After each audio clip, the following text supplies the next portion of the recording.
Alrighty, so we're going to talk about Thomas Jefferson.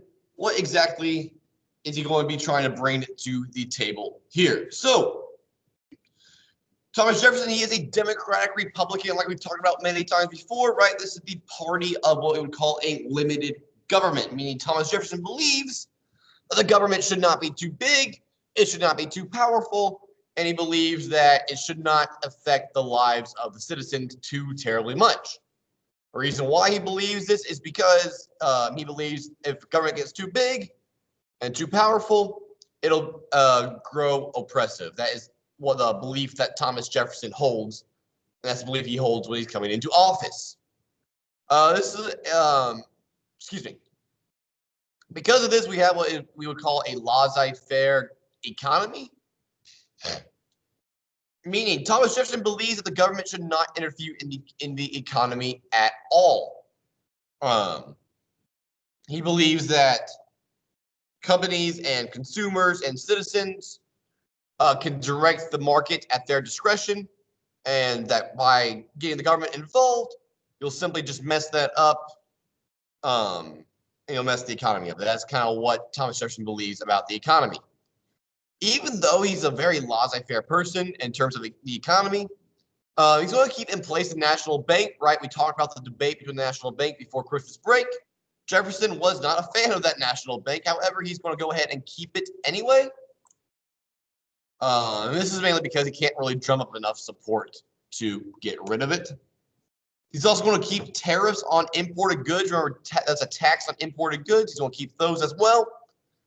And he's going to support removing the Native Americans from U.S. states to land west of those states.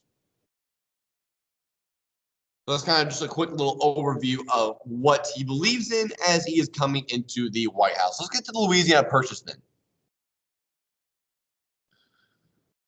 So you have this giant territory. I'm going to show you guys a map here in just a second.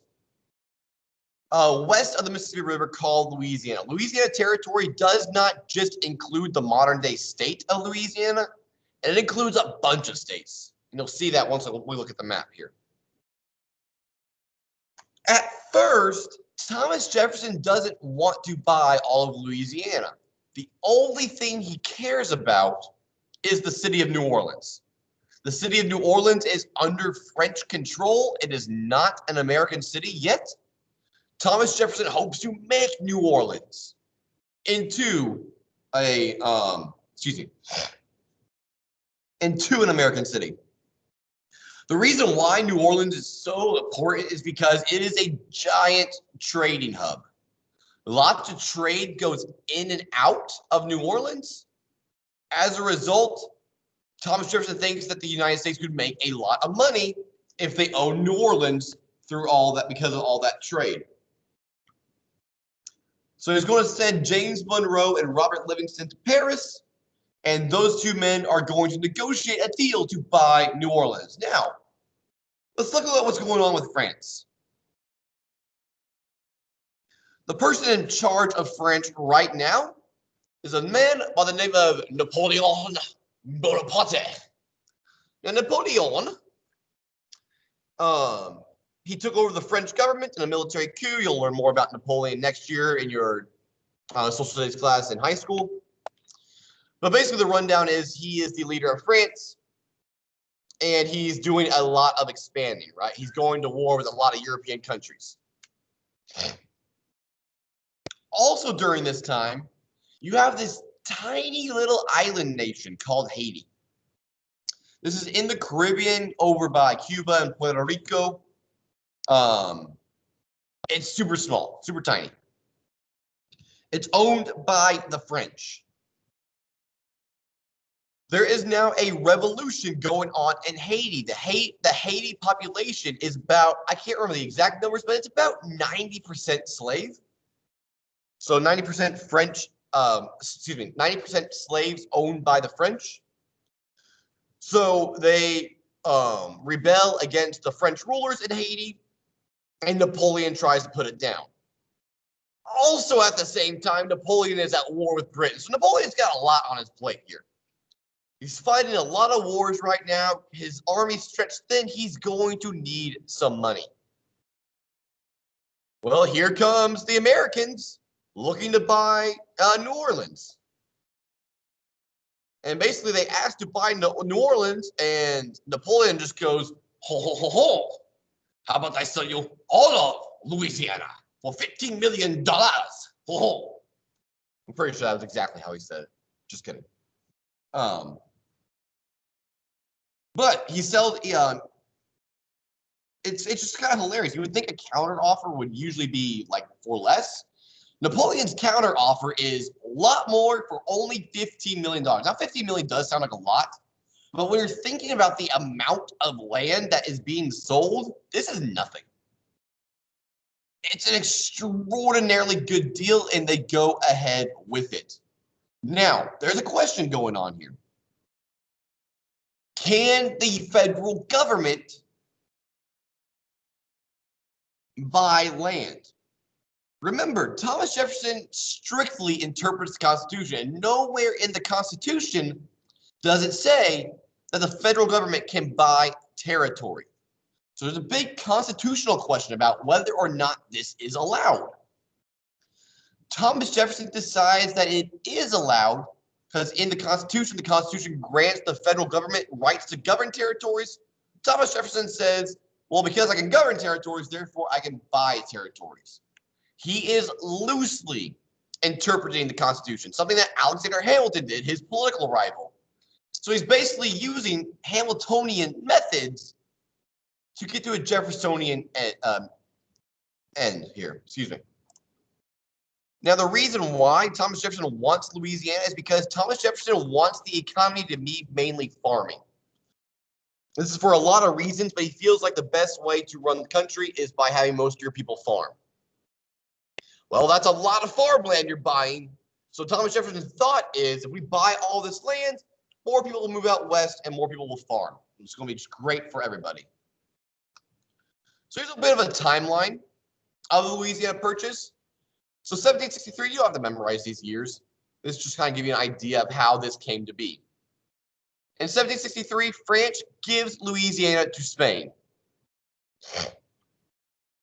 This is because France lost the French and Indian War, right? That war we talked about all about all the way in September. So fast forward to March of 1801, Napoleon is able to get Louisiana back from Spain.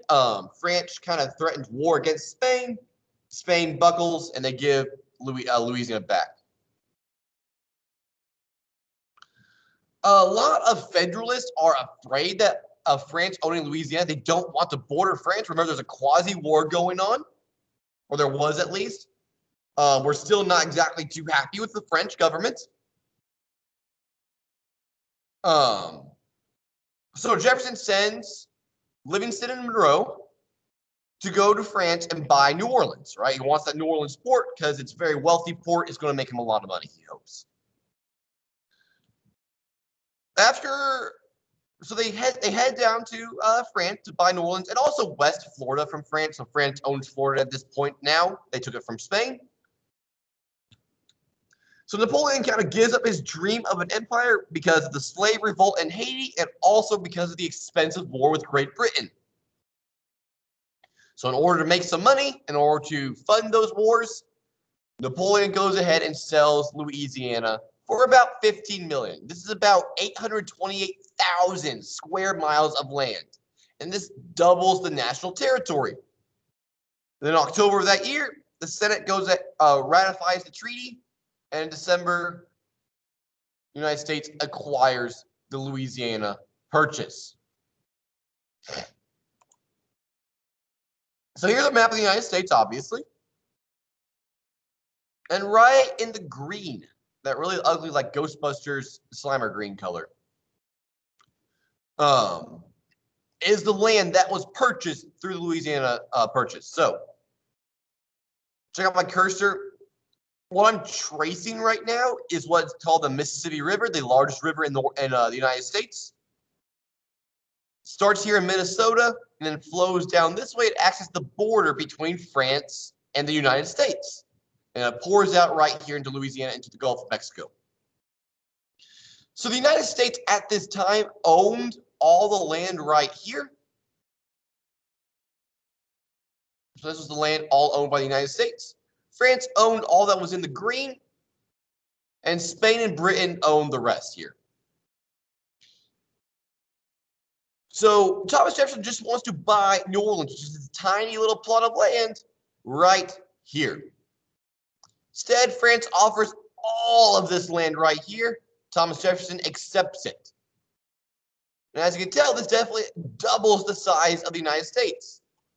The states that will become here, because for the longest time this is just a territory, but the states that will eventually exist, you have Iowa, Missouri, Arkansas, Oklahoma, Kansas, Nebraska, the Dakotas, Montana, Wyoming, Colorado, and just a teensy bit of Texas. And a teensy bit of New Mexico as well. Is what's all included in this Louisiana territory. And here's why we care so much. Because one, this doubles the size of the country. Two, this allows a lot more farmland, which is something that Thomas Jefferson desperately wanted at the time. And this also gives the United States control over the port of New Orleans. So check it out. Let's say you're a farmer in Indiana. Well, there's no interstate system. There's no trains yet. There's no airplanes yet, right? You want to trade with Europe. It's extremely difficult at this moment in time just to travel east. However, I can go down to the Ohio River, sail to Mississippi, sail out of New Orleans, and off I go. That's why New Orleans is such an important port here. That's a little bit about the Louisiana Purchase. All right, any questions here, guys?